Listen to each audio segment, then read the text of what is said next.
یہ خوبصورت گاؤں تھا۔ اس گاؤں میں بہت سارے لوگ رہا کرتے تھے۔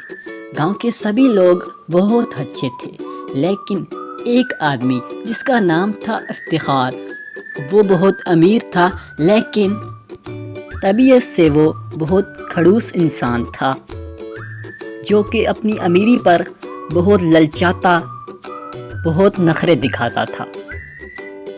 جب بھی گاؤں میں کوئی فیصلہ ہوتا تو وہ اپنے فیصلہ سب کو منواتا تھا، اور گاؤں کے سبھی لوگ اس کی باتوں میں آ کر اس کا فیصلہ مان لیتے، کیونکہ ان کا کاروبار افتخار کے ذریعے ہی چل رہا تھا۔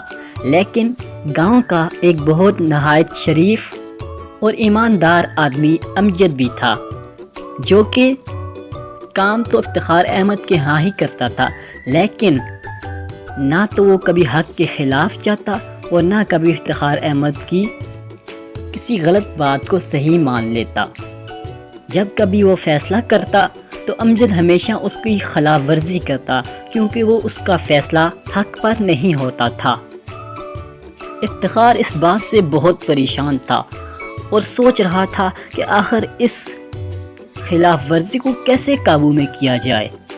ایک دن اس نے اپنا کام امجد کو کرنے کے لیے کہا۔ امجد خوشی خوشی مان گیا۔ وہ کہنے لگا کہ اگر آپ میرے روپیے مجھے اچھی طرح سے دیں گے تو میں آپ کا کام دل لگی اور ایمانداری سے کروں گا۔ افتخار مان گیا اور اس نے اپنی کچھ لکڑی امجد کے ہاں بھجوا دی۔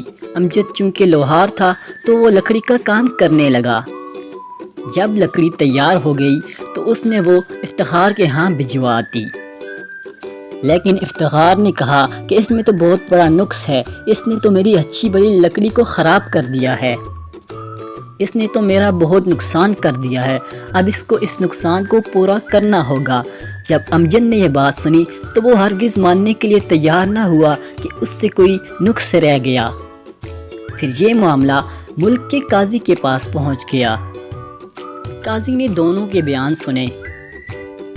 افتخار احمد نے اپنا بیان شدید غصے میں دیا، جبکہ امجد نے پوری ایمانداری اور شرافت پسندی سے کام لیتے ہوئے اپنا بیان دیا۔ دونوں کے بیان سن کر قاضی نے کچھ سوچا اور پھر کہا کہ تم جاؤ، میں تمہارا فیصلہ کل سنا دوں گا۔ یہ بات سن کر دونوں وہاں سے لوٹ آئے۔ اب افتخار احمد یہ سوچ رہا تھا کہ وہ امجد کا ہر سامان خرید کر اس کو بالکل کنگال کر دے گا، اور اب امجد کی خلاف ورزی اس کا کچھ نہ بگاڑ سکے گی۔ یہ باتیں سوچتے سوچتے وہ گھر جا ہی رہا تھا کہ راستے میں اسے جنگل کا ایک عجیب سا حصہ دکھائی دیا۔ وہ جنگل کے اس حصے کی طرف بڑھنے لگا۔ تھوڑی دیر بعد اس کو ایک جادوئی دروازہ دکھائی دیا، جس کے اندر اس کو بہت ساری دولت نظر آئی۔ وہ اپنی لالچ کی وجہ سے اس دروازے کے اندر داخل ہو گیا۔ دوسری طرف امجد بھی جب گھر جا رہا تھا تو اس نے دیکھا کہ راستے میں جنگل کے قریب اسے ایک عجیب سی جگہ دکھائی دی۔ وہ آگے گیا تو اسے بھی اندر سے آوازیں آئیں، لیکن یہ آوازیں کچھ مختلف تھیں۔ اندر سے آوازیں آ رہی تھی کہ ہماری مدد کرو، ہماری مدد کرو، ہمیں بچاؤ۔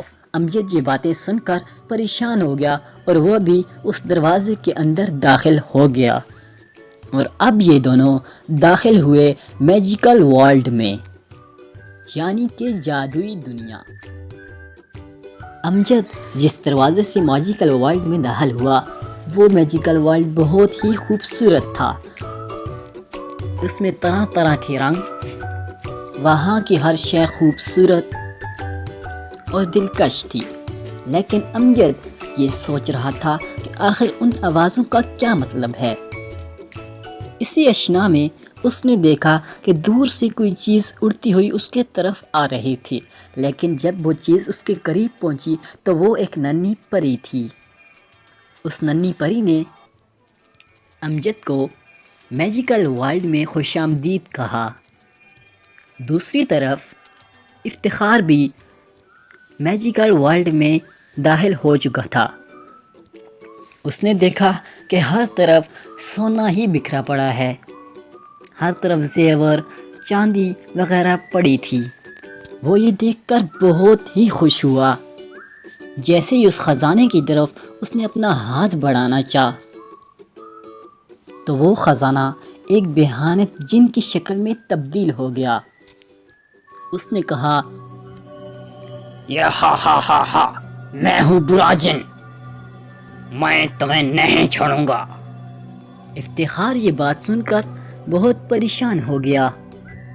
دوسری طرف امجد نے اس پری سے پوچھا کہ آخر میں کہاں ہوں اور میں یہاں کیوں آیا ہوں؟ اس ننھی پری نے کہا، تم ایک شریف انسان ہو اور تم میجیکل ورلڈ میں ہو اور تم یہاں اس لیے آئے ہو تاکہ ہم تمہاری ایمانداری کو جانچ سکیں۔ یہ سن کر امجد بہت پریشان ہوا۔ اس نے کہا کہ میری ایمانداری کو کیسے جانچیں گے آپ؟ پھر باتوں ہی باتوں میں ادھر ایک تیز کالی